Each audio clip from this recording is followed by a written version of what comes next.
Parce que globalement, en e-commerce, finalement, notre métier, c'est quoi ? C'est acheter au bon prix, bien stocker, bien vendre, bien shipper. Voilà. Si tu fais parfaitement ces 4 briques, au-delà de tout le reste, parce qu'après tu peux ajouter des briques de valeur, des briques d'engagement qui sont très importantes, mais déjà si tu maîtrises bien tout ça, c'est un facteur clé de succès en soi.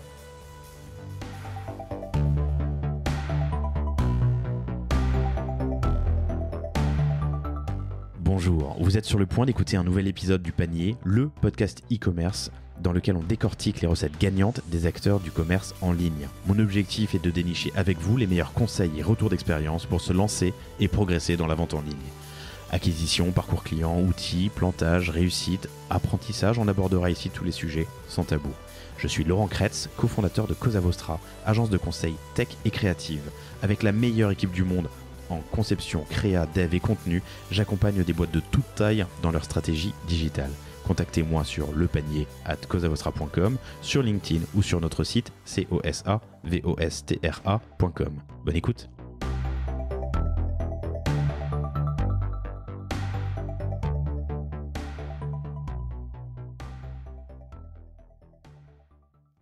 Bonjour à tous, très heureux de vous retrouver pour ce nouvel épisode du Panier. Je suis en compagnie de Maxime Richard, qui est le cofondateur de Nuo. Nuo, c'est quoi ? C'est un dénicheur de cosmétiques, hygiène et beauté naturelle et bio. Qui doit, mais c'est lui qui me l'a dit, donc je préfère que tu le dises, mais qui doit vous permettre de pouvoir acheter des cosmétiques les yeux fermés. C'est une boîte que tu as cofondée avec Julie Richard, qui se trouve être ta sœur. On a passé 10 minutes. C'était une rediff du dîner de con tout à l'heure. Il me dit j'ai fondé avec Julie. À 10h du matin. C'est ça. Et Gwenaël Gonzalez, une boîte que vous avez fondée il y a 6 ans, qui initialement était une box de produits sur le principe, le business model de la box. Aujourd'hui, 6 ans plus tard, 6 boutiques et l'ambition d'en ouvrir d'autres, 5 millions d'euros de chiffre d'affaires, 32 personnes, dont 31 femmes. Tu es le seul homme, c'est ça ? 2 millions d'euros de levée et pas mal de sujets qui vont qui m'intéressent et qui vont nous animer pendant cet épisode, qui pourrait s'intituler, je pense, le retail n'est pas mort, mais on verra ça plus tard. C'est comment opérer une transition d'un e-shop et d'une box sur abonnement à un modèle retail. Tu nous expliqueras ce qu'est un CAC négatif, parce que tu fais partie de ces business qui ont des CAC négatifs. On fera un petit détour on en parle à chaque épisode, mais c'est vrai que c'est quand même marquant pour le développement de boîtes assez récentes, mais les années Covid, puis 2022, qui est pas la fête pour les e-commerçants. On parlera pas mal de tech, puisque ça fait partie des sujets en tout cas qui t'animent en ce moment. Comment gérer des point of sales, donc des boutiques, son e-com, ses stocks, ses cartes de fidélité et la fidélité pour arriver à une belle croissance qui est la vôtre, 50% en moyenne sur les 4 dernières années. Un repeat de 80%. Ça, c'est énorme. Bref, un épisode qui s'annonce passionnant. Je t'ai même pas encore laissé la parole. Salut Maxime. Bonjour Laurent. Ça va ? Je suis ravi d'être ici, merci beaucoup.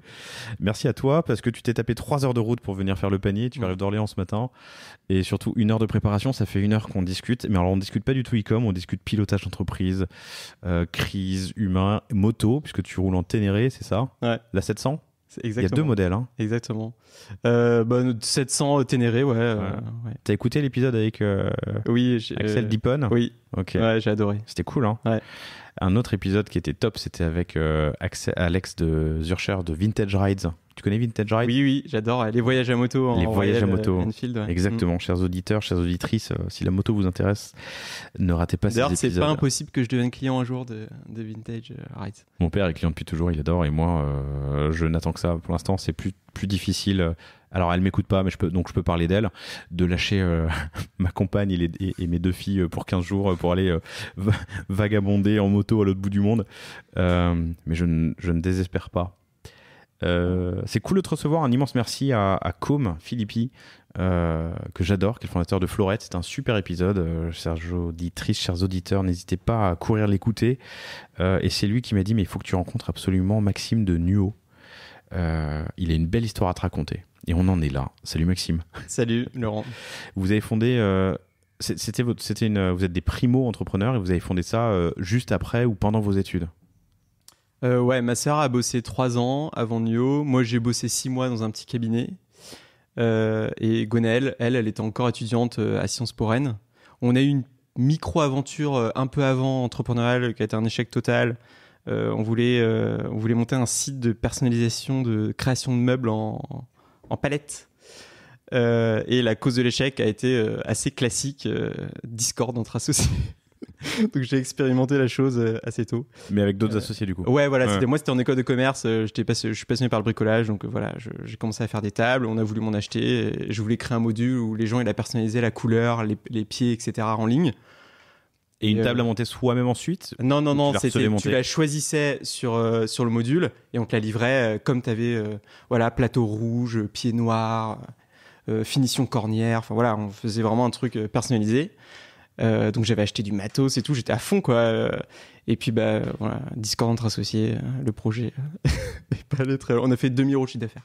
2000 €. Ouais, quand même. Bah, c'est déjà ça. Ouais, et surtout que le premier euro de chiffre d'affaires pour un entrepreneur, c'est quand même c'est énorme. Je pense qu'on a plein de stades à passer quand on a envie d'entreprendre et l'un de ces stades, enfin avoir des idées c'est facile, concrétiser une idée c'est plus difficile et la vendre et la première vente c'est encore plus difficile. Ensuite il faut se développer évidemment, mais déjà d'avoir réussi à faire du chiffre d'affaires, enfin je trouve que c'est pas une prouesse mais c'est un stade quoi. Tu réalises que c'est possible en fait. Nous on disait souvent que je trouve qu'avant la première vente c'est un peu la lune de miel quoi. Tu fais tu lèves un peu d'argent à la banque, tu fais que des dépenses, donc tu es en mode gestion de projet, et puis le jour où tu te confrontes au client, là c'est là que le game commence vraiment quoi. Parce que là tu arrives un peu dans la jungle quoi, parce que finalement monter une boîte avec la concurrence etc. Tant que tu es dans le montage du projet, finalement tu es assez tranquille et je trouve qu'en France t'es pas mal aidé en plus, donc voilà. Alors je sais pas si c'est moi qui l'ai dit. Enfin, je sais que j'en ai parlé récemment, et puis je l'ai aussi entendu dans un super épisode de Génération Do It Yourself avec Jean-Pierre Nadir, mais où il rappelle ce qu'on dit ici souvent, c'est que l'État est le premier investisseur dans les startups en France. Oui, clairement. Avec quand t'es l'allocation chômage pendant 2 ans, c'est formidable pour quelqu'un. Julie et moi, on a eu le chômage, et franchement, sans cette aide, c'est une aide énorme, que ça soulage la trésorerie pendant 2 ans. Cool. Raconte-moi la genèse. Pourquoi Alors, le business de boxe était, j'allais dire, florissant. En tout, il est peut-être encore, mais en tout cas, il y a eu une mode de la boxe. Pourquoi une boxe hygiène et beauté bio? En fait, c'est assez simple. Ça coïncide avec la réunion entre nous trois, Julie, Gwen et moi. Julie, ma sœur, donc elle est passionnée de cosmétiques bio depuis au moins plus de 15 ans. Donc ça, c'est pas une passion qui est née d'hier pour elle.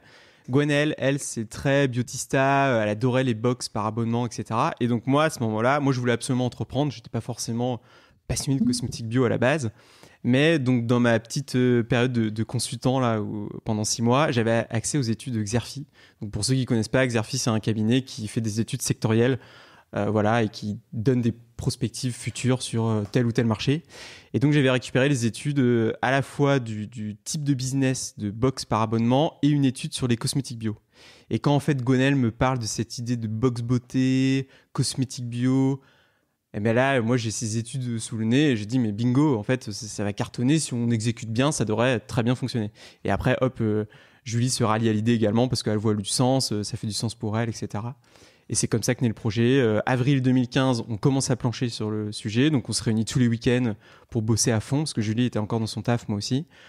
Et après, en novembre 2015, le site est ouvert au public. Il faut choisir un ensemble de produits, il faut les tester, il faut les trouver sur le marché, il faut passer des accords, négocier. Les 6 premiers mois, en gros, ça a été monter le site web. Ouais. Et ça a été constituer le catalogue e-shop, où il y avait 200 références au départ. Donc là, il fallait contacter les fournisseurs, trouver des marques. C'était pas forcément facile au départ. Et puis, pareil, faire la première box par abonnement à livrer le premier mois. Et donc là, trouver 4 sample size, donc des formats mini à mettre dans la box. Donc ouais, pendant les premiers mois, on n'a pas chômé. Fallait se donner. Et donc le modèle, c'est tu fais de la conquête sur la box en espérant ensuite les amener sur l'e-shop. Exactement. Modèle et ta de marge départ. sur l'e-shop. En fait, à ce moment-là, 2015, la cosmétique bio, c'est un peu balbutiant. Il y a beaucoup de gens qui commencent à se poser des questions sur les compositions des produits, etc. Et donc, l'idée de la box, c'est vous n'allez pas tout de suite passer à une crème full size d'un coup. Vous allez vous abonner à une box, vous allez tester, découvrir des produits parce que vous venez de la conventionnelle. vous allez découvrir des produits, on va vous les expliquer dans un magazine, etc. Donc on fait de la pédagogie en même temps. Et ensuite, une fois que vous avez trouvé votre routine grâce à la box, vous passez sur le e-shop où là, vous pouvez acheter vos produits au fil du temps. Ok. Et lancement fin 2015, 15, novembre 2015. Ouais, c'est ça. À peu près comme Cosa Vostra. Ah ouais. D'ailleurs, je réalise, pardon. La première version, la première mouture, on va dire. 2 ans plus tard, vous ouvrez une boutique. Qu'est-ce qui se passe sur ces 2 premières années ? Les 2 premières années de boutique, tu veux dire ? Non, les 2 premières années avant la boutique. Les 2 premières années, entre 2015 et 2016, du coup, le e-commerce grandit super bien. La première année, on fait 400 000 € de chiffre d'affaires quand même. En 2016, du coup. Et 2017, on fait 850. Donc ça grandit super bien. C'est principalement drivé par la box. De toute façon, c'est ce qui nous a permis de percer le marché parce qu'à ce moment-là, il y avait quand même déjà des e-shops de cosmétiques bio en place. Donc voilà, la box nous permet de créer l'attraction. Et puis après, au fil des mois, au fil des ans, le business s'équilibre entre la box et le e-shop. Combien d'abonnés fin 2016 ? Fin 2016, on doit avoir 1000 abonnés. Ok. Est-ce que tu te souviens des principaux leviers que tu as pu utiliser pour conquérir ces 1000 premiers abonnés ? Au départ, c'était essentiellement l'influence. Moi, je me souviens, avant même d'ouvrir le site en novembre 2015, en octobre, Gwenaëlle, qui connaissait très bien le milieu des blogueuses, etc., avait organisé un workshop, je ne sais pas comment on appelle ça, mais voilà, dans un café, elle avait convié une vingtaine de blogueuses. Elle avait dit voilà la box beauté Nuo qui va arriver dans 1 mois sur le site nuobox.com. Voilà, donc on vous fait la primeur de vous montrer le produit, etc. Qu'est-ce que vous en pensez ? On avait pris d'ailleurs des derniers feedbacks au passage.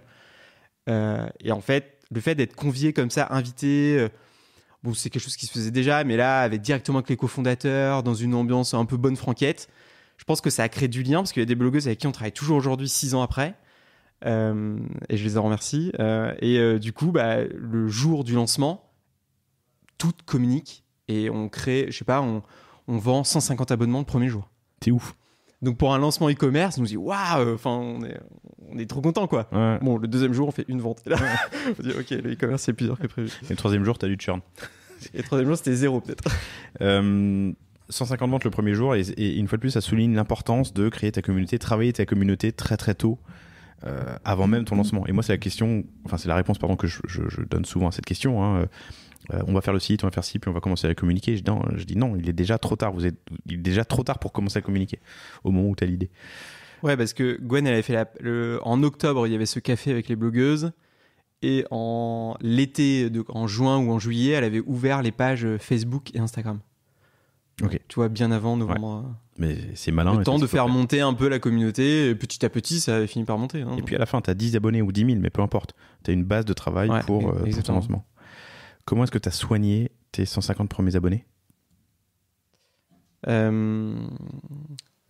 Déjà, au début, on faisait tout nous-mêmes. Même la logistique, les premières box, c'est nous qui les avons faites. Donc, on était vraiment très précautionneux sur le packaging, l'emballage. C'est nous qui avons amené les box à la poste. Enfin, voilà, c'était vraiment le trésor, quoi. Il fallait faire super attention. On a passé pas mal de coups de fil aussi pour savoir pourquoi elles s'étaient abonnées, qu'est-ce qui leur plaisait, qu'est-ce qu'elles avaient pensé de la première box. Alors, on n'avait pas appelé les 150 personnes, hein, mais voilà, on voulait un feedback à chaud sur la première box. Est-ce qu'il y avait trop de produits, pas assez, l'emballage. On avait mis des marques aussi qui n'étaient pas françaises. À l'époque, le Made in France, il n'y avait pas l'essor qu'on connaît aujourd'hui, donc c'était pas bloquant. Voilà. Au contraire, les gens aimaient bien découvrir des marques qui venaient. On avait des marques qui venaient des États-Unis. Voilà, donc un feedback à chaud. Ça coûte rien d'appeler vos 10, 20, 50 premiers clients. Enfin, ça coûte pas grand-chose par rapport à la qualité des insights que vous allez recevoir. Et je pense que c'est un passage obligé. Tu vois. Non seulement ça coûte rien, et surtout, faut se dire que si on le fait pas, l'autre version, c'est l'intuition. Et des fois, l'intuition, et malheureusement, on l'a connue trop souvent, elle nous emmène dans des endroits sans issue, quoi. Notre intuition, on déforme des fois la réalité par rapport à ce que veulent nos clients. On a tellement de biais cognitifs qui nous animent, qui nous habitent. On veut ce qu'on aime nous. Et donc, du coup, des fois, ça ne correspond pas du tout à notre persona. Et il faut revenir près du client. Alors, non seulement ça valide ou invalide d'ailleurs des intuitions, ça donne des insights marché et produits mais en plus un excellent outil marketing. Pour créer de la fidélité, du lien, du proche. Tu vois, tu entretiens une relation qui vient de se créer. J'ai payé 30 balles pour avoir cette... C'était combien ? Peu importe, mais... C'était 25 euros. Bon, 25 euros par mois. J'ai payé mon abonnement. Le mec m'appelle, me demande ce que j'en pense. Putain, c'est cool, quoi. Bah, oui, ça humanise la marque parce qu'au départ, on est sur le web. Donc, bah ouais, je veux dire, c'est quoi ce site donc ouais, clairement, ça permet d'humaniser. On raconte une histoire en plus au passage. Donc, ouais, les gens sont fans. Commencez à communiquer très très tôt, parlez à vos utilisateurs le plus souvent possible avant le lancement, avant la création du produit, pendant la création, puis après les premières ventes. Top, comment est-ce que vous financez ? Au départ, on fait un prêt Alors, on amène chacun 3 000 euros. C'était les épargnes personnelles de chacun. Et on fait un prêt de 50 000 euros à la banque, garanti par BPI. Voilà, donc on démarre en gros avec 59 000. Et on arrive à tout faire au départ avec ça, le site web, le stock initial du shop et le stock initial de la première box. Et je me souviens très bien d'ailleurs dire la veille du lancement à Julie et Gwen, bon bah là les filles, il nous reste 500 euros sur le compte, donc demain il faut vendre, sinon ça va être compliqué. Bon, du coup l'histoire dira que c'était ok, mais voilà, on finance ça comme ça au départ. Et après, pendant 4 ans, on lève que de la dette. On fait pas de levée de fonds avec des investisseurs, etc. On lève que de la dette. On va le plus loin possible nous-mêmes, avec les banques. Avant de le financer. Donc 4 ans, ça nous amène à fin 2019. Vous avez déjà plusieurs boutiques ? En 2019, on n'en a qu'une. Vous avez qu'une, ok, ouais, d'accord. Ouais. Un truc rigolo aussi que j'ai appris en préparant cet entretien et en discutant avec Maxime, c'est que donc, votre site, c'est nuobox.com. Il y a nuo.fr qui existe, qui était votre souhait, sauf qu'il voulait vous le vendre 2000 euros. Et 2000 euros, enfin, si tu as fini le jour du lancement à 500 sur ton compte, tu as bien fait de pas les dépenser. Toujours est-il que 6 ans plus tard, avec la réussite que vous avez connue et vos chiffres actuels, tu te dis putain, 2000 euros, est-ce que j'aurais pas dû ?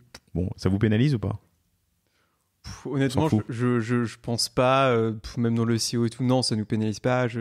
Moi, avant Nuo, j'avais fait chez BMW du contrôle de gestion.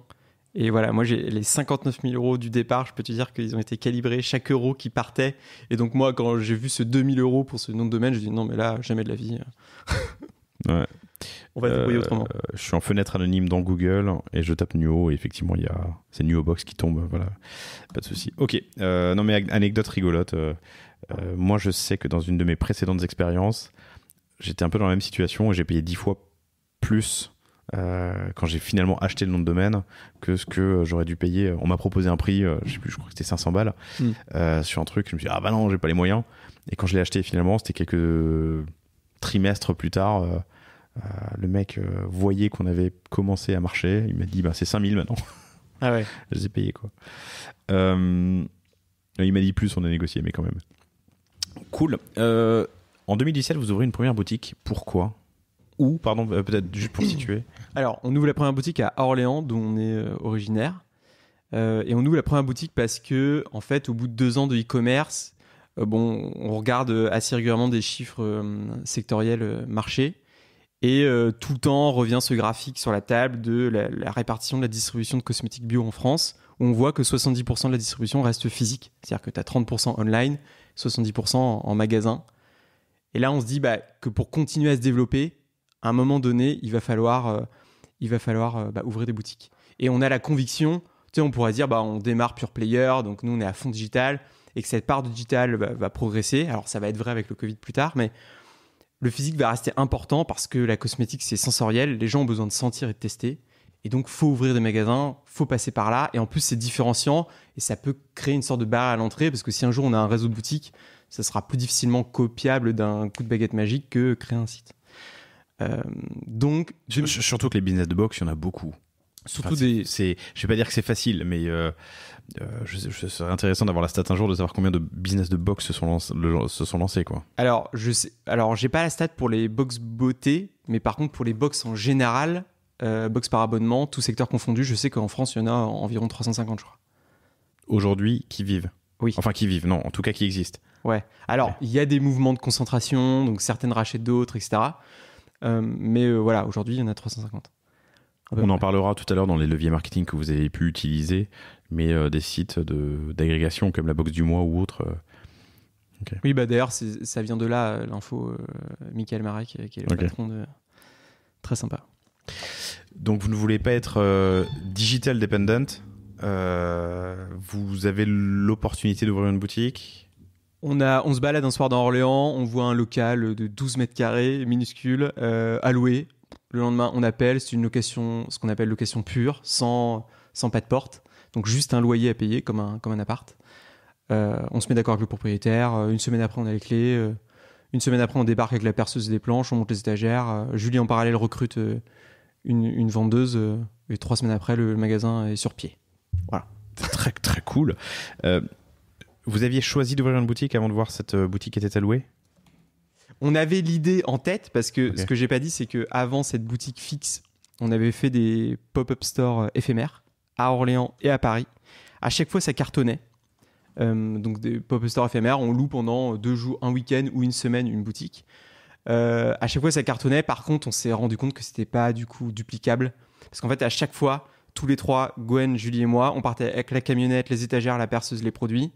On arrivait dans le point de vente, on montait tout, en mode commando. On faisait des heures de ouf. Et puis, donc ça marchait bien, on faisait de l'acquisition, etc. Mais on s'est rendu compte que ça serait... Si c'était pas nous qui le faisions et qu'on recrutait des gens pour le faire, financièrement, c'était intenable, quoi. Sur de l'éphémère.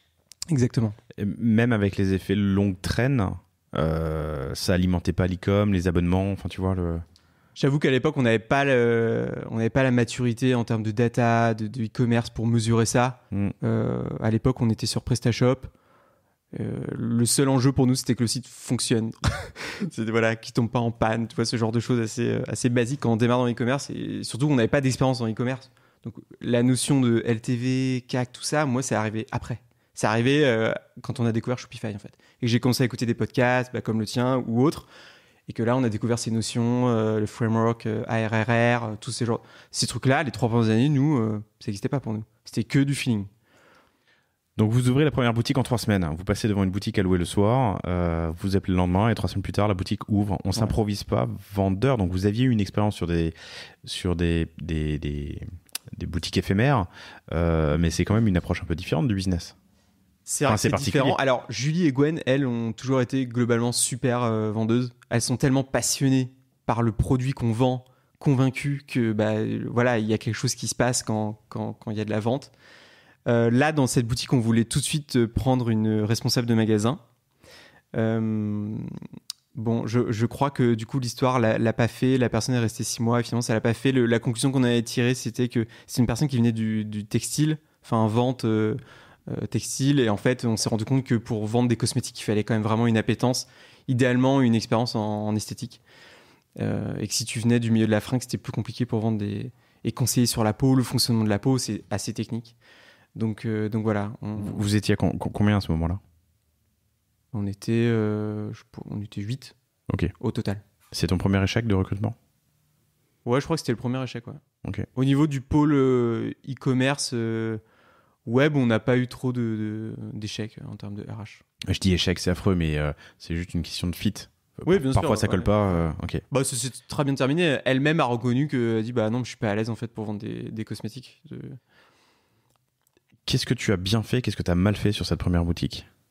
Qu'est-ce que tu répètes et qu'est-ce que tu ne répéteras pas ? Bon, la boutique était...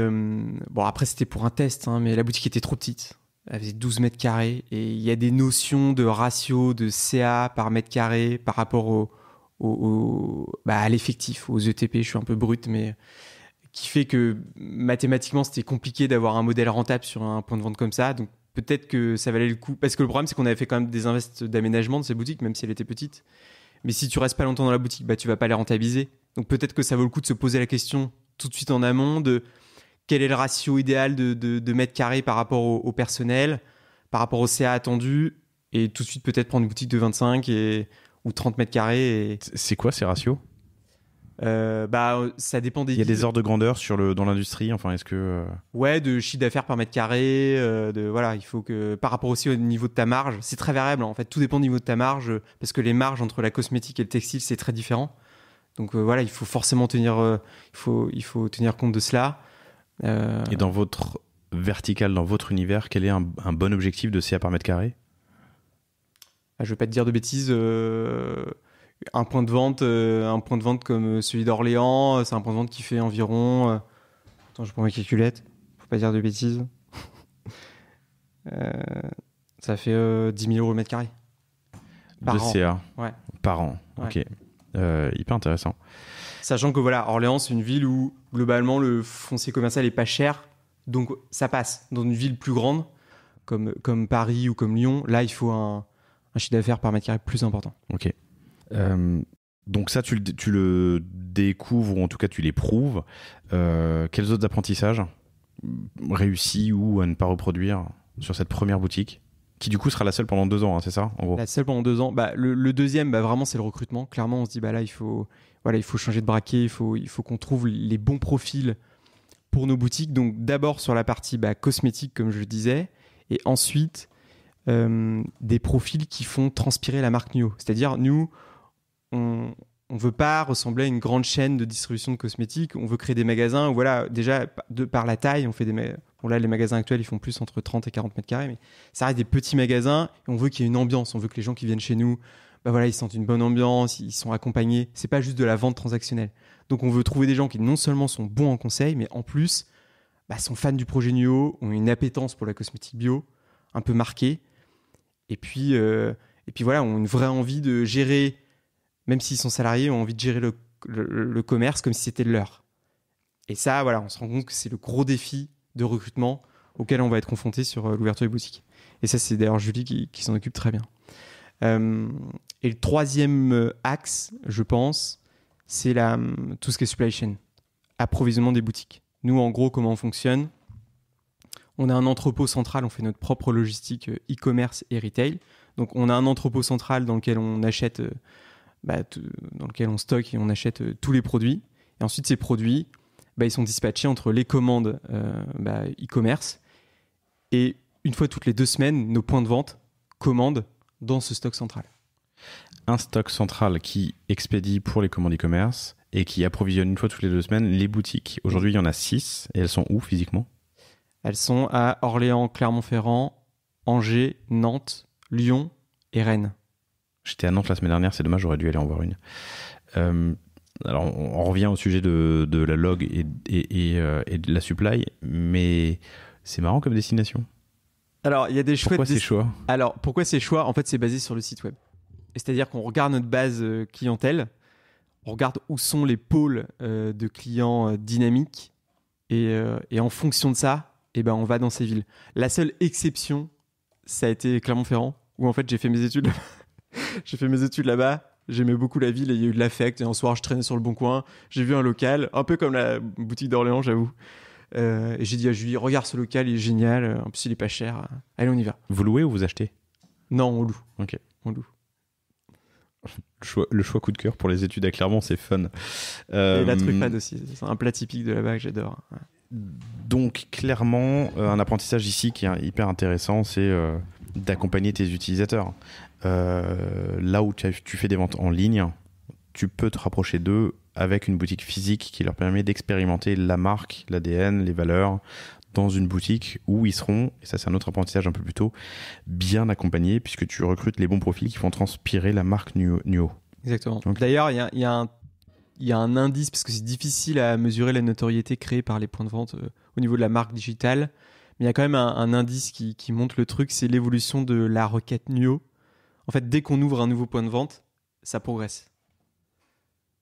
Donc ça montre qu'en fait, quand les gens passent devant ta vitrine et voient ton logo, voient ta marque, derrière, ils vont aller sur leur téléphone, tapoter NUO, qu'est-ce que c'est que ce truc, voilà. Les requêtes Google augmentent quand la boutique... Ouais. Ce qui paraît d'un côté normal, parce qu'ils la voient. Oui, et ils veulent se renseigner, parce qu'en fait, ils ne connaissent pas. En fait, aujourd'hui, les enseignes... Globalement, les enseignes retail ont une bonne notoriété dans les bonnes rues, dans les rues qu'on appelle numéro 1 en retail. Et donc, c'est vrai que nous, quand on arrive dans une rue numéro 1, par exemple, c'est le cas à Lyon, on a choisi une rue numéro 1, la rue de la République, où il n'y a que des grandes enseignes. Une rue numéro 1. Rue numéro 1, c'est là où, en gros, les loyers sont plus chers, etc. Ouais. Mais par contre, le flux est là. Et donc, tu vois, il y a une mathématique entre le flux et le prix du loyer qui fait que J'aime bien cette expression, le pire en dans la chaussure. Et donc, dans une rue comme ça, Nuo, bah voilà, c'est pas connu. Les gens voient des enseignes qu'ils connaissent et tout d'un coup, boum, ils voient cette enseigne et ils font, mais qu'est-ce que. Mais ça, ils se posent presque la question, mais est-ce que c'est un pop-up store éphémère? Donc ils veulent vérifier. Et donc ils tapent, et alors, qu'est-ce que c'est que ce truc? Ou quand les gens rentrent, ils disent, mais qu'est-ce que c'est que cette enseigne? Voilà, ils sont très curieux en fait. Et du coup, c'est une stratégie de ne prendre que des numéros 1? Aujourd'hui, oui. Ouais. Et on n'a pas commencé par des numéros 1. Orléans, Clermont-Ferrand, les premières villes, c'était pas des rues numéro 1, parce qu'on n'avait pas les moyens déjà, c'était avant la levée de fonds. Maintenant, aujourd'hui, on veut que des rues numéro 1 parce que voilà, on a compris que c'était des investissements qui étaient gagnants. Et vu que là, il y a un enjeu de notoriété important, parce que, comme tu le disais un peu plus tôt dans le podcast, il y a une grosse intensité concurrentielle quand même sur notre marché. Alors, je pense l'avoir dit en préparation. Ouais, j'ai pas dans le rebondi, podcast. Mais il y a clairement une grosse intensité concurrentielle dans notre secteur. Je voulais y venir après, mais alors moi, je ne vous connais pas physiquement parce que je vous ai pas vu à Paris, mais j'en connais d'autres. Je pensais à Oh My Cream et on parlait de Mademoiselle Bio, Mademoiselle Bio, peu plus tôt, qui a 12 boutiques à Paris, c'est ça? Ouais. Grosse intensité concurrentielle, donc il y a une question de positionnement, de valeur. Enfin voilà, comment est-ce que vous choisissez quel impact ça a sur l'ouverture des boutiques, par exemple? En fait, il y a deux sujets. Il y a le sujet de l'assortiment. En fait, on est des distributeurs, donc le sujet du catalogue, tout simplement. Si les gens rentrent chez toi et ont l'impression que le catalogue est trop restreint, ou c'est des marques qui leur parlent pas du tout. Tu vois, il faut mêler ce qu'on appelle des indie brands, ces nouvelles marques qui se créent chaque jour, et des marques un peu top of mind qui vont amener du chaland, comme le Coca-Cola chez Leclerc. Voilà, donc il y a l'assortiment, et puis après, c'est la team, l'équipe sur place. Est-ce qu'elle transmet les valeurs, le sourire? C'est bête, mais aujourd'hui, dans beaucoup de commerces, l'ambiance, elle n'est pas dingue, quoi. Et donc, finalement, c'est paradoxal. Mais si en fait, basiquement, c'est un vrai axe différenciant aujourd'hui. La team d'une boutique. Alors, du coup, je fais le point avec ce que je disais tout à l'heure. C'est dur au niveau du recrutement. Il faut être beaucoup plus exigeant parce que tu vas chercher du soft skill. Mais si tu les trouves, bah là, c'est un peu bingo parce que du coup, tu crées une vraie différence avec le magasin d'à côté où la personne, elle rentre. Bonjour madame, qu'est-ce qu'il vous faut? Et alors que là, vous connaissez Nuo. Enfin, le ton change tout. Et Julie, sur le réseau retail, elle travaille énormément là-dessus. Est-ce qu'il y a des boutiques dont tu t'inspires? Alors, dans d'autres univers peut-être, mais où est-ce que tu t'alimentes dans l'expérience que tu veux rendre à tes clients? C'est plus une question, honnêtement, qu'il faudra poser à Julie. Okay. Moi, je sais qu'au démarrage, après Orléans, on a pas mal traîné, on était allé aux Abbesses et on regardait en gros tous ces pure players qui ouvraient des boutiques. On était allé voir les boutiques Slip Français, Pied de Biche, Fago. Non, Asphalt, ils n'ont pas de boutique. Mais voilà, toutes ces marques, un peu des NVB qui ouvrent des boutiques. Voilà, on allait voir. On avait récupéré d'ailleurs des contacts d'architectes pour savoir un peu combien ça coûtait, comment c'était fait. Je crois que c'est ça qu'elles ont fait, les filles. Ok, je reviens à la supply puisque on partait de là à la base, donc un entrepôt central qui alimente les commandes web et qui fournit les boutiques physiques toutes les 2 semaines en réappro, mais donc un seul catalogue qui est le même partout, on est d'accord? Alors dans les boutiques il est un peu plus petit, en gros sur le site web on a 4500 refs, okay. 170 marques, et dans les boutiques en fonction de la taille on met entre 800 et 1300 références. Donc dans les boutiques on met soit on met la crème de la crème, soit on met des négociations avec les marques, de positionnement, etc. Et du coup, cet assortiment et ce catalogue, il change en fonction en fonction de quoi? Tendance, partenariat, les indies qui arrivent. Qu'est-ce qui fait évoluer le catalogue? Clairement, c'est ça. C'est les indies qui arrivent, la demande en fait, les tendances. Il faut suivre la demande. On suit beaucoup. Nous, on a une personne, Coralie, que je salue, au SEO en interne. Donc, on suit beaucoup les demandes naissantes. On regarde beaucoup Ulule déjà, enfin toutes les plateformes de crowdfunding pour voir on les appelle les bébés au berceau. Et aussi, voilà, on regarde les requêtes qui commencent à exploser d'un coup, ce genre de choses. Et dès qu'on voit ça, on essaie de sourcer la marque et de la mettre en avant sur le site et dans les boutiques. Donc l'assortiment, il bouge en fait. Ça, c'est pour la supply. Et d'un point de vue marketing, quel lien entre la boutique et le site? Quel pont? Quel impact? Aujourd'hui, on peut dire qu'il y a un vrai pont au niveau de... On a réussi à unifier la fidélité entre le programme fidélité entre les boutiques et le site. Il y a un univers, une charte graphique qui est complètement commune entre les boutiques et le site, dans les couleurs utilisées, etc. Après, je pense qu'au niveau du marketing, aujourd'hui, c'est un gros axe de travail qu'on a et surtout d'amélioration qu'on peut avoir. Je pense qu'on en est clairement au début sur le market entre les points de vente et le site internet. Et on en a conscience, donc on travaille vraiment le sujet. Avec tes 6 boutiques, tu couvres quelle part de ton... J'essaie de formuler ma question, mais je suis pas sûr de la question que je veux poser. Quelle est la part de ton CA qui est couvert en termes de zone de chalandise par tes 6 boutiques? Tu vois ce que je veux dire? Est-ce que tes 6 boutiques couvrent 50% de ton CA, 50% de tes utilisateurs ou tes clients sont dans des zones à proximité de une boutique? Ah ok, j'ai compris. Non, c'est globalement très éclaté. Ok. Donc pour répondre à ta question, là, il faudra ouvrir... si c'était 50%, il faudra ouvrir au moins une trentaine de boutiques. Ok. Donc, une trentaine, vous en avez 6, donc voilà, ça fait 10%, 7%, un truc comme ça. Ouais. Ok. Ouais. Intéressant. Mais du coup, je reste sur l'impact de la boutique. Tu vois une accélération des ventes sur le web quand tu ouvres une boutique dans une nouvelle ville, sur cette zone-là?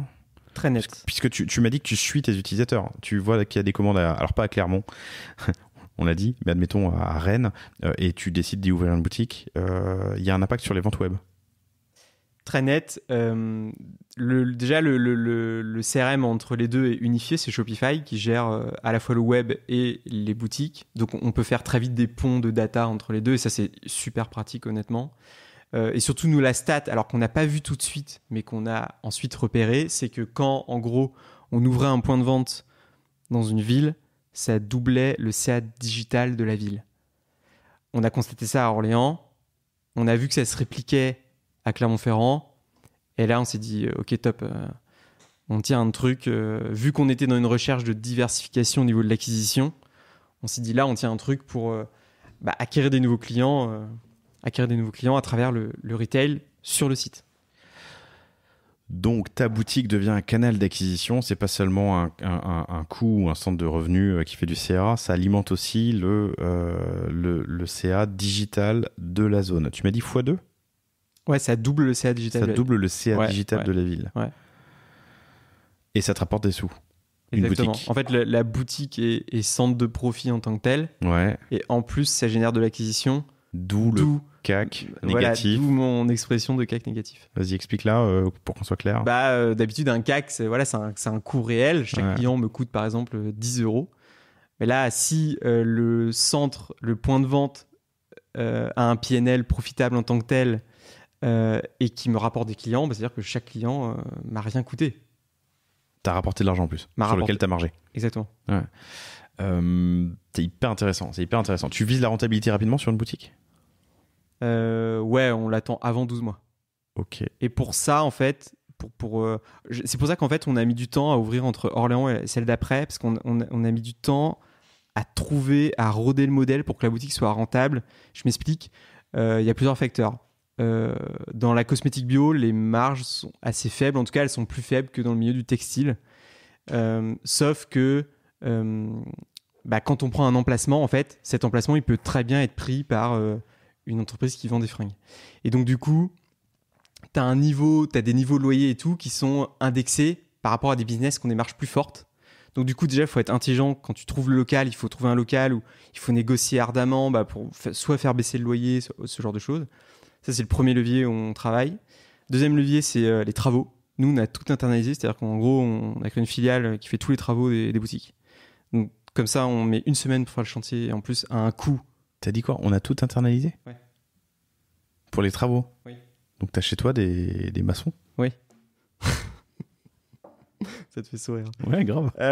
Donc, du coup, mais ton rythme d'ouverture de boutique, il est suffisamment important pour justifier d'avoir... on prend que des personnes sur le périmètre du chantier. Ouais. En fait, on monte une team. C'est moi qui chapeaute cette partie. En fait, à la base, je suis très bricoleur, donc ça m'aide énormément à chapeauter tout ça. Et moi, à chaque fois, je convoque une team pour faire le chantier. Du coup, on va super vite. et ça coûte 4 fois moins cher que le marché. Co-CEO et bricoleur en chef de Nuo, Maxime Richard. Et ça me fait du bien parce que du coup, ça me sort un peu de mon écran Ah. et c'est très cool. Et en plus, financièrement, c'est intéressant. Et le troisième levier, on travaille sur l'assortiment justement, où on essaie de mettre sur étagère les marques ou les cosmétiques qui ont les marges les plus fortes. Et en fait, l'addition de ces 3 axes fait que du coup, on a trouvé qu'on a réussi à créer un PNL qui était profitable assez rapidement. Ton assortiment boutique est composé en partie, en tout cas, l'une des variables, c'est la marge sur les produits. Oui. C'est pas forcément ce qui est commandé dans la ville. Tu remarques des différences, d'ailleurs, de commandes de produits entre les villes? Non, pas tant que ça. Ça c'est assez... Uniforme. Quand tu as une marque qui est locale, une marque lyonnaise, elle va être plus achetée à Lyon, parce qu'il y a un effet notoriété locale qui joue. Après, globalement, non, c'est assez homogène. Et voilà, ce qui ressort, non, parce que dans nos 4000 refs, les marges sont assez différentes entre les marques. Ça correspond à des choix de gestion de départ ou ce genre de choses. Et donc, voilà, en boutique, on est obligé de mettre, au moins sur une partie du cas, il y a des marques top of mind qu'on est obligé de mettre parce qu'elles drainent la clientèle. Mais par contre, sur une partie du catalogue, il faut mettre des marques où les marges sont un peu plus fortes. Sinon, l'équilibre est difficile à trouver en fait. Ok, compris. C'est hyper intéressant. Alors, tu en as ouvert 6. Donc, c'est moins que, je sais pas, des H&M en France, j'en sais rien. Mais est-ce que tu as une méthode, tu as un process et que tu répètes à chaque fois? Bah, aujourd'hui, oui, on commence à avoir un effet d'apprentissage là qui s'est créé. Déjà, sur trouver les locaux, aujourd'hui, on a un tissu d'agents qui cherchent les locaux pour nous partout en France. Et dès qu'il y a des opportunités intéressantes, hop, on le sait. Toujours à la loc, hein. Ouais, toujours à la loc. Et puis après, le process, il est hyper calé. C'est dès qu'on signe, en gros, il y a le plan qui est généré, enfin le plan d'architecte qui est généré. Et après, on planifie le chantier. L'implantation, pareil, Julie, elle a une team pour l'implantation. Ils arrivent à faire ça en 72 heures, donc ils vont super vite. Et puis après, la boutique ouvre. Et là-dedans, il y a la phase recrutement, toujours. C'est celle-là, en fait. C'est celle qui prend le plus de temps, en fait. Et la plus challenging, c'est celle-là. Ok. Il y a du monde sur le marché? Tu veux dire Est-ce que le marché est tendu de gestion de boutique, vendeurs, vendeuses en boutique? Ouais, c'est pas facile de trouver des bons profils, des gens impliqués et tout. Ouais, c'est difficile. Ok, c'est peut-être du coup, c'est l'étape du process qui peut être la plus longue et avec le plus d'incertitude. Exact, clairement. Tout le reste, c'est mécanique aujourd'hui. Ouais. Le chantier, l'implantation. Alors, avoir un bon produit, c'est bien, mais il ne se vend pas tout seul. Avoir une belle boutique, c'est bien, mais alors, elle sera dans une rue numéro 1, c'est comme ça que tu dis. Hein. Et donc, des gens vont passer et googler c'est quoi Nuo. Mais ça suffit pas, si? Il y a du marketing à l'ouverture d'une boutique? Aujourd'hui, quand on ouvre une boutique, on fait un event d'ouverture où on convie des personnalités de la ville, des élus, etc. Aussi les meilleures clientes de la ville. Ça, c'est vachement important parce qu'il y a l'effet bouche à oreille qui va jouer grâce à ça. On envoie quand même un mail aux clients web de la ville et de l'agglo, comme quoi une boutique Nuo arrive dans leur ville. Ça aussi, c'est impactant. Et aussi, là, par exemple, c'est ce qu'on fait à Rennes. On convie quelques blogueuses rennaises qui ont des comptes locaux pour parler de la boutique. Voilà. Et tous ces facteurs mis bout à bout font que c'est con, mais aussi on invite les commerçants de la rue à côté. Voilà, on essaie d'amener un côté, pas grande enseigne justement. On n'est pas froid, nous on est à fond quand on ouvre un point de vente, c'est la fête quoi. On est trop content, donc on essaie de transmettre cette convivialité et franchement c'est trop cool. Il y a des rues où on s'est installé à Angers où il y a des esprits de village, c'est super. C'est vraiment très bien. Et en fait, on ne sait jamais qui on va rencontrer quand on fait des invitations comme ça. Mais nous, on part du principe que voilà, quand on est sympa, ça attire le positif. Et à un moment, tu fais une rencontre déterminante qui va faire que ça va aider la boutique à aller plus loin, plus vite, plus fort. Il faut provoquer sa chance. Exactement. Très cool. Quelle est votre ambition en nombre de boutiques et en nombre d'ouvertures? Donc, on est en mai 2022. Vous en avez 6. Il y en aura combien en 2022, 2023? Pour reprendre le chiffre de tout à l'heure, une trentaine, ça serait cool. Dans les 2 ans qui viennent? Non, pas dans l'année qui vient? Je pense pas. Non, on va se laisser On préfère faire les choses. Voilà, là, tu vois, par exemple, on fait une phase de consolidation parce qu'on s'est rendu compte qu'entre 2 boutiques et 6 boutiques, il y avait des défis supply, RH, structure, finance qui se posaient. Et donc, du coup, on veut bien caler. Il y a notamment le sujet sous-jacent d'un ERP. On veut bien caler tout ça parce qu'on sait très bien que, en fait, si ces sujets-là, c'est pas calé et qu'on a 25 boutiques, ça peut devenir l'enfer. Les gens travaillent sous pression, etc. Et ça, c'est pas l'objectif. On a envie que les gens travaillent globalement sereinement. Voilà. Il faut que, de toute façon, la logistique, il faut que l'IT et le système marchent. Sinon, ça devient infernal. Je suis e-commerçant, j'ai mon site, il commence à marcher, ou il marche depuis quelques temps. J'hésite. Quel conseil tu me donnes? Entre internaliser et externaliser. Non, pardon, j'hésite à ouvrir une boutique. C'est quoi l'élément déclencheur où tu peux me dire il faut le faire ou il faut pas le faire? Ah bah moi, rien qu'avec mon CAC négatif, je te dis fonce tout de suite. Il y a des défis, mais... Et justement, quel piège éviter? Quel piège éviter je recommanderais finalement le piège à éviter pour moi, c'est... alors, les pros de l'immobilier commercial répètent tout le temps l'emplacement, c'est hyper important. Toi, quand tu démarres dans ce monde-là du retail, t'arrives, ils te disent ça, les gars, et là, tu fais, ouais, ok, super emplacement, mais super cher. Et en fait, tu penses comme ça. Tu dis, ouais, super cher, faut que je fasse tel CA, mais je le ferai jamais. Et en fait, il y a des raisonnements où tu dis, mais non, mais je veux un loyer plus petit, donc je vais me planquer dans une petite rue. Et ça, c'est la fausse bonne idée, en fait. Il vaut mieux payer plus cher, ça paraît assez impressionnant, mais en fait, le flux, parce que le commerce, c'est vraiment ça, c'est le nombre de passants qui passent devant ton point de vente. Le flux fait que tu vas le rembourser ton loyer. Si ton concept est OK, qui correspond à une vraie demande, tu vas le rembourser le loyer. Alors que si tu es planqué, même si tu as un petit loyer, tu peux avoir du mal à le rembourser parce que le flux ne sera pas là. Et alors, en fait, ce qui se passe souvent dans les petites boutiques comme ça, planquées dans les petites rues, il y en a certaines qui marchent très bien quand même. Comment ? Parce que justement, elles arrivent, grâce à la base digitale acquise, à vraiment driver, à les amener dans la rue. Mais il faut vraiment être très fort pour le coup, pour capter ta base digitale et la faire venir. Ou avoir une offre aimant, voilà, au sens magnet, quoi, qui fait venir le monde. Quelque chose de très différenciant. Donc ne chipotez pas sur le loyer, négociez à mort, mais ne chipotez pas sur la rue numéro 1, quoi. Ouais, non, je pense que finalement c'est un bon calcul. Cool. Bon, on va refermer la partie retail, on en a quand même bien parlé. Sur la partie market, moi il y a 2 sujets qui m'intéressent et sur lesquels j'aimerais bien tes lumières. Comment, alors c'est la feed d'un côté, mais c'est peut-être lié, comment on arrive à un repeat de 80%? C'est quoi les ingrédients? Alors, je pense que déjà, avant une question de market, là, il y a le très tôt chez NUO, on a internalisé le service client. Je crois que c'est un des premiers recrutements qu'on a fait. Aujourd'hui, elles sont 2. Et même dans des moments de flottement financier dans l'aventure, on a toujours investi là-dessus. Répondre vite aux gens, être compréhensif. Si tu veux, une vraie courtoisie commerciale. Des fois, c'est ton transporteur qui fait que ta commande n'arrive pas à bon port. Voilà, la personne elle a commandé une commande à 100 €, le colis n'est pas là.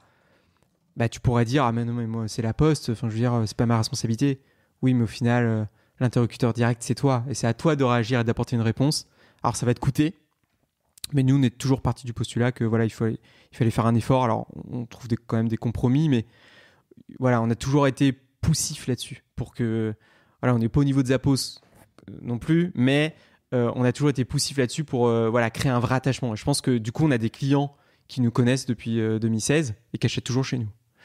Et ça, et après, ça a été une continuité. Les boutiques aussi. Tous ces gens qui sont dans les villes où il y a les boutiques, bah pareil, ça crée de l'émotionnel. Ils ont vu la responsable de boutique, super sympa, et ça renforce le fait que mais j'adore acheter mes cosmétiques chez NUO. Il y a du super conseil. Et la dernière brique aussi, avant de parler du marketing, c'est la logistique. À un moment donné, nous, les 2 premières années, on l'a externalisé. Au fur et à mesure que le catalogue a grossi, le nombre de références, c'est devenu compliqué en fait. Et justement, ça devenait compliqué d'externaliser. Bah, ça a été compliqué en fait. Si tu veux, ça prenait de plus en plus de place chez le logisticien. Alors, c'était pas un souci de place, mais quand tu as du multi-référence comme ça chez une autre personne, faut qu'il soit vraiment précautionneux, quoi. Ça devient de la logistique de détail. Dans chaque commande, c'est des produits différents, etc. Bon. Et du coup, le service, la qualité de service, en tout cas, était pas OK. Il y avait ça. Et il y avait aussi la réactivité. Justement, je viens de te dire qu'on misait beaucoup sur le service client. Sauf que quand tu veux dire à ton client, OK, super réactif, t'as besoin de ta crème avant de partir en week-end là, avec tes copains, etc. Ah, mais là, c'est mon logisticien, je suis désolé, il est fermé. Et ben là, on dit, bah, bingo, tu sais quoi? Non, moi, la commande, je dis que je la renvoie dans un quart d'heure, en fait. Même s'il y a des procès, etc., des fois, on prend des chemins de traverse comme ça. Et ça fait la différence, franchement. Et aujourd'hui, on a une logistique qui est chapeautée par Vanessa chez nous, et je la salue. Et c'est juste dingue, en fait. On a une logistique super performante, et quand tu regardes nos avis, les gens, souvent, ils disent, mais Nuo livre super vite, il n'y a jamais d'erreur. Enfin, 4,82 hein, sur 5 pour presque 4000 avis, je crois. C'est une très belle note. Hein. Ouais, bah on travaille beaucoup là-dessus. Et ça, franchement, on est tous d'accord là-dessus en interne que ça a été un facteur clé de succès. Parce que globalement, en e-commerce, finalement, notre métier, c'est quoi? C'est acheter au bon prix, bien stocker, bien vendre, bien shipper. Voilà. Si tu fais parfaitement ces 4 briques, au-delà de tout le reste, parce qu'après tu peux ajouter des briques de valeur, des briques d'engagement qui sont très importantes, mais déjà si tu maîtrises bien tout ça, c'est un facteur clé de succès en soi. Parce que déjà si tu es défaillant sur un des 4, bah, ça va entamer ta performance, clairement. Mortel, tu me l'as refait? C'était complètement spontané. Bien acheté, bien stocké. Donc gestion des LUO, le stock, les emplacements, etc. Bien vendre, donc ça c'est le e-com, c'est le taux de conversion, c'est avoir le trafic, le bon taux de conversion. Et bien shipper, bien préparer ta commande, l'envoyer vite. Et avec le bon transporteur, mais ça c'est moins de notre ressort. Si déjà tu maîtrises ces 4 trucs-là, et en fait ces 4 trucs-là, tu vois, il y en a 2, shipper, stocker, c'est la log en interne. Et en fait quand tu allais en externe, ça veut dire que tu avais 2 briques essentielles, parce que je t'en ai donné 4, qui n'étaient pas maîtrisées, totalement. Et ça c'est un problème, c'est un vrai problème. Donc on l'a résolu. Et du coup, Vanessa qui gère la log, la supply, elle est à l'entrepôt? Elle est à l'entrepôt, ouais. Elle manage une équipe du coup de 4 personnes. Ok. Et elle gère donc tout ce qui est réception marchandises et aussi expédition des commandes web et des boutiques. Et elle absorbe, tu vois, la croissance des commandes, les nouvelles ouvertures. Elle fait un travail formidable. Et elle vient de la log? Elle vient de la log à la base, ouais. C'est okay. Un profil expérimenté. Du coup, quel est ton outil de gestion de stock et de commandes? Aujourd'hui, nous, on travaille avec une solution qui s'appelle Shippingbo. Je ne sais pas si ça te parle. C'est une solution, je crois, toulousaine. En tout cas, leur accent, quand on se parle, me laisse penser cela. Qui gère en gros les emplacements des produits. Donc vraiment la gestion d'entrepôt, la gestion par emplacement et tout ce qui est shipping, en fait. Génération des bons de prep. Et puis, expédition de la commande, boum, on badge, et l'étiquette sort, et pouf, on la pose sur le colis, terminé. Ok, donc c'est un Order Management System, un OMS, un gestion d'entrepôt, Warehouse Management System. Exactement. Et un TMS, Transport Management System, au sein de cette solution. Ça s'appelle Shippingbo. On l'avait déjà dit à l'oral, mais j'avais jamais googlé. SHI2PINGBO, Shippingbo, a priori toulousain. Ça doit pas être l'accent du Sud, désolé, mes chers amis. Non, mais je suis quasiment sûr que c'est toulousain. Bon, bref. Qui est relié à ton Shopify. Voilà, qui est relié au Shopify. Ok, donc il reçoit les commandes, qui les transmet à l'entrepôt, Vanessa et son équipe imprime, expédie. Exactement. Ok, ça c'est pour la log. Et pour le front, tu étais sur PrestaShop, tu es passé à Shopify. Ouais. En 2000, on a fait la migration en 2018. On a fait les 3 premières années sur PrestaShop. Et après, on est passé sur Shopify. Ok. Et tu gères tes magasins, du coup, avec la solution POS, Point of Sale de Shopify. Exactement. Et ton stock? Pareil, Shopify. Ouais. Donc l'intégration Shopify Shippingbo, elle doit être bien cadenassée, quoi. Ouais, elle doit être béton. Ok. C'est vous qui l'avez fait? Ça marche par API? C'est du plug and play? Ça marche par API. Ouais. Mais il y a eu des développements nécessaires ou ça a été... Non, ils avaient déjà prévu parce qu'ils ont une bonne tranche de clientèle qui est sur Shopify. Et donc, c'était déjà prévu dans leur modèle. Ok. Ouais, je vois les CMS connectés, PrestaShop, Magento, WooCommerce, Oxatis, WeezyShop et Shopify. Ok. Et sur du coup ta stack techno, on a dit Shippingbo, on a dit Shopify, pardon. Shippingbo, je vais articuler un petit peu, pour la gestion des commandes et de l'envoi et du shipping. Shopify pour les ventes en ligne et le point of sale et en boutique et la gestion du stock. Et après, il y a une troisième brique Ouais. dont on n'a pas parlé, mais qui est hyper importante, c'est les achats. Chez nous, c'est clé parce que c'est la marge se construit à la base au niveau des achats. En fait, il y a deux sujets au niveau des achats. Il y a la marge et il y a le stock. Le stock, c'est le nerf de la guerre. C'est-à-dire, nous, la KPI North Star des achats, c'est le taux de rupture. Dès que le taux de rupture augmente, c'est un effet ciseau, le taux de conversion baisse. C'est quasi systématique. Donc, Sarah et Lucie qui font un super boulot aux achats, voilà, sont vraiment drivés par ça à fond. Et donc là, on a des sujets justement d'évolution techno. Aujourd'hui, alors on a travaillé pendant pas mal de temps avec une app tierce du Shopify Store qui s'appelait Inventory Planner. Donc en gros, qui te permet de faire des recommandes intelligentes en fonction des ventes. Et là, récemment, on est passé sur Comment elle s'appelait ? Inventory Planner. Ça, c'est la nouvelle ou l'ancienne ? Non, ça c'est l'ancienne. Ok. Et là, maintenant, on travaille avec Stocky. Qui était pareil, une app tierce qui vient d'être rachetée par Shopify. Généralement, quand Shopify rachète une app comme Recharge, par exemple, c'est qu'il croit vraiment à l'app et qu'elle est assez solide. C'est aussi pour ça qu'on est passé dessus. Mais on a quand même la conviction qu'in fine, on a un plafond de verre là-dessus et qu'il faudra migrer vers une autre solution. Vous développez pas de choses en propre ? Non, parce que notre métier, c'est les 4 briques que je t'ai données. Et Tu t'en souviens ? T'es capable de le refaire là ? Bien acheter, bien stocker, bien vendre, bien shipper. Voilà, tu l'as fait toi-même. Stocky, S-T-O-C-K-Y, Oui. qui fait le job pour l'instant. Qui fait le job. Ok. C'est hyper intéressant ce que tu m'as dit avant, j'aimerais bien que tu reviennes dessus. Est-ce que je parle trop vite ? Dites-le moi, hein, chers auditeurs, chères auditrices, envoie-moi un message sur LinkedIn ou ailleurs. Dites-moi, parle plus lentement, Laurent, et je ferai. Promis, je penserai à faire l'effort. Ça veut pas dire que je le ferai. T'as dit ta North Star, hein, c'est le taux de rupture. Hein. Si le taux de rupture augmente, le taux de transfo baisse. Ton taux de rupture, c'est le nombre de produits qui sont plus commandables, qui sont out of stock. Ouais, exactement. C'est la disponibilité, quoi. Les gens arrivent sur ton site, ils voient que le produit, surtout que nous, on répond à Pareto, hein, 80% de chiffre d'affaires est fait par 20% des refs. Ouais. Si sur ce top 20 des produits, il y a des ruptures, on a même un focus taux de rupture sur ce top 20. Et là, c'est vraiment le nerf de la guerre, ce top 20.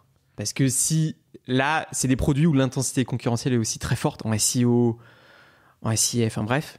Et donc, si le client, il arrive et que le produit n'est pas dispo, il va ailleurs. Il l'achète ailleurs. Et donc, ce KPI, il est totalement programmatique. Enfin, ce que je veux dire, c'est que tu peux l'avoir de manière automatisée. Il n'y a pas d'intervention humaine. Ça veut dire que tu peux avoir une alerte tous les matins en disant sur tes 20% de produits les plus commandés, ton taux de rupture est à XREF sur les 4500, c'est ça ? Ouais.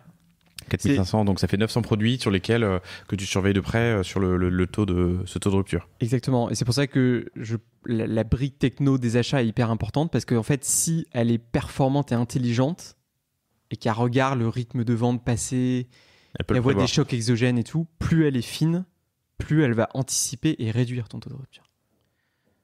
Et du coup, quel est ton outil sur cette brique achat ? Bah justement, aujourd'hui, c'est Stocky. Ah oui, pardon, c'est ça, Stocky. Et justement, faut passer une step là.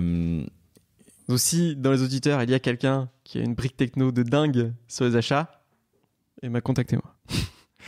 Maxime Richard sur LinkedIn, ce sera assez facile. En fait, j'ai du mal à voir ou à comprendre. Est-ce que tu peux m'expliquer la diff entre l'inventory management, donc ce que fait Stocky, la gestion des achats, et un logiciel de gestion de stock ? La gestion de stock, tu l'as fait sur Shopify. À quel endroit se trouve la rupture, tu vois, d'un outil à l'autre en termes de fonctionnalité ? Bah en fait, aujourd'hui, Stocky, c'est que je dis que là, on a besoin d'aller à la step d'après, mais Stocky fait quand même mieux déjà que Shopify.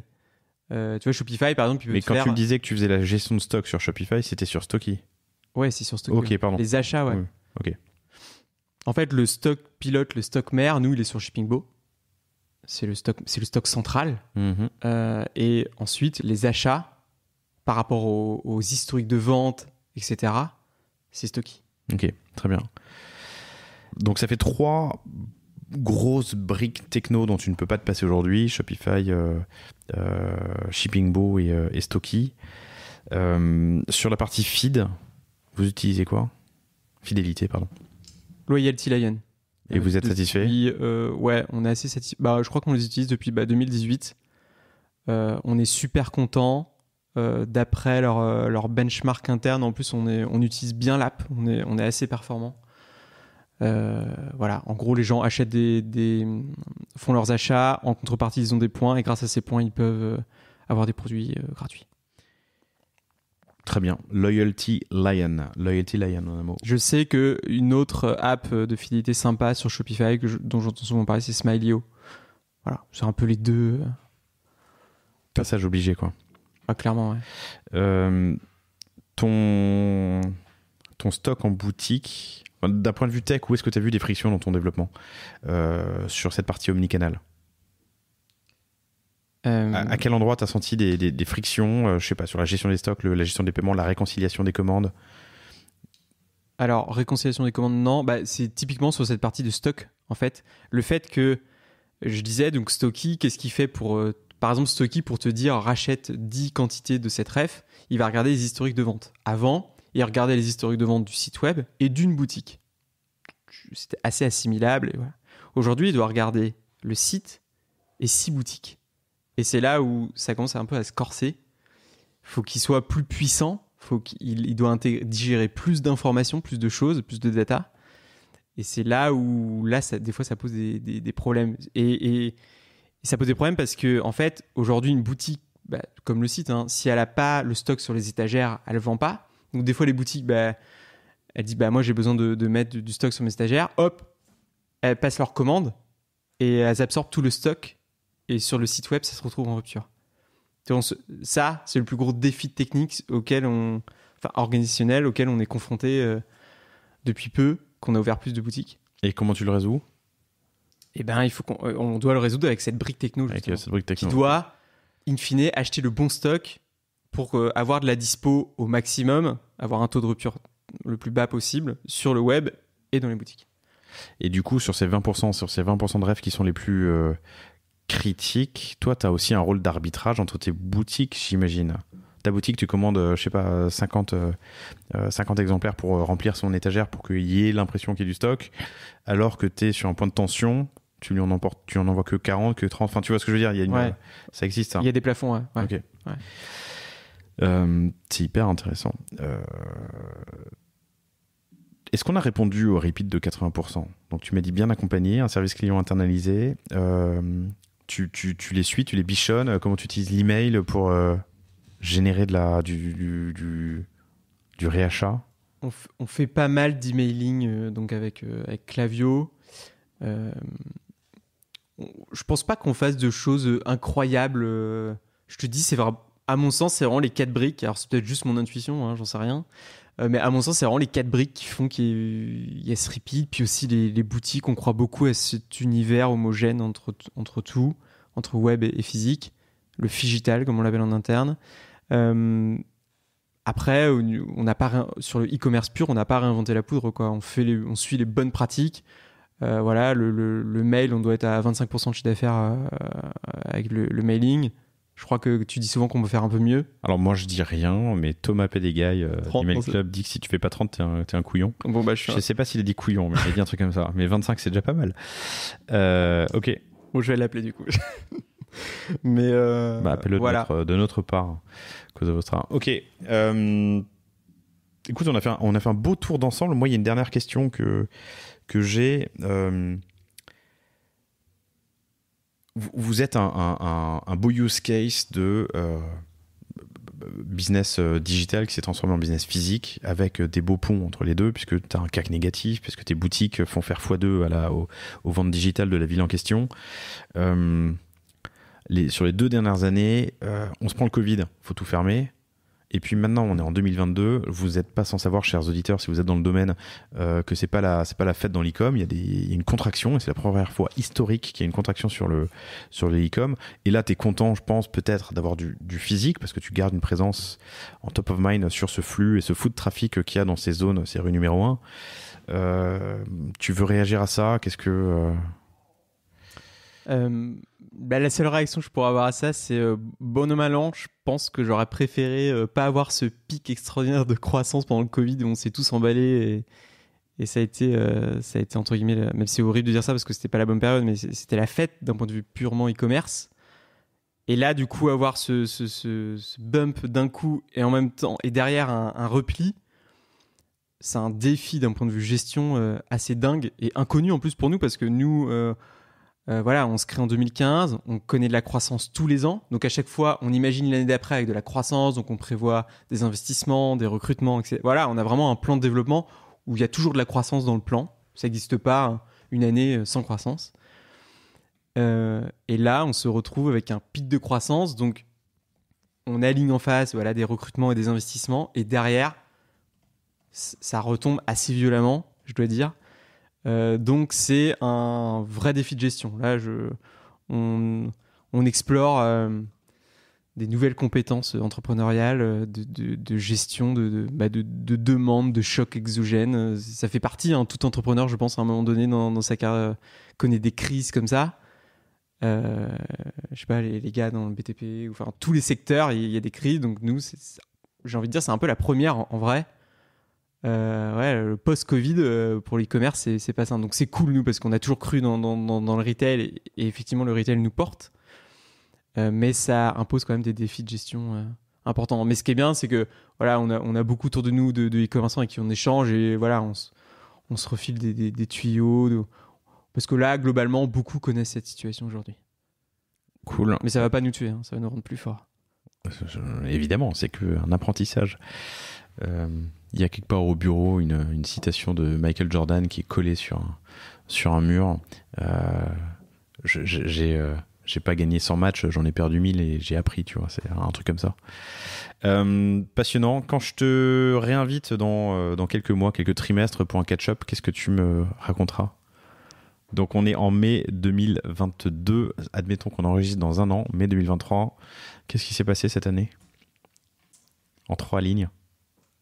Eh ben justement, on a géré ce défi de gestion là dont je parlais juste avant, et on a réglé cette histoire de tech là sur les boutiques, et on est en pleine bourre pour en ouvrir plein de nouvelles. Formidable. On se teste dans un an. Exactement. Maxime, merci infiniment. C'était très très cool de te recevoir, de parler moto et retail. Voilà, ça fait un bon. On pourrait faire les cafés moto et retail. Ou pas. Chères auditrices, chers auditeurs, j'espère que cet épisode vous a plu. Vous pouvez trouver Maxime sur LinkedIn, Maxime Richard, ainsi que Gwenaëlle et Julie, sa sœur. Et évidemment, allez faire un tour sur newobox.com ou en boutique à Rennes, Angers, Orléans, Clermont, Lyon et Nantes. Merci à tous, merci à toi. Merci Laurent. Et merci à Com pour l'intro et je vous dis à bientôt. Salut. Merci d'avoir écouté cet épisode du panier. J'espère qu'il vous a plu. Si c'est le cas, et même si ce n'est pas le cas, abonnez-vous pour ne rater aucun épisode. Parlez-en autour de vous et laissez-moi un commentaire sympathique sur Apple Podcast. C'est ce qui m'aide le plus à remonter dans les classements. N'hésitez pas non plus à le partager à chacun de vos contacts dans le business. Chaque nouvel auditeur intéressé est une victoire. Si vous avez besoin d'un accompagnement tech et créatif, que ce soit pour votre site internet, votre stratégie de contenu ou d'inbound marketing, n'hésitez pas à me contacter à l'adresse lepanier@cosavostra.com. À bientôt.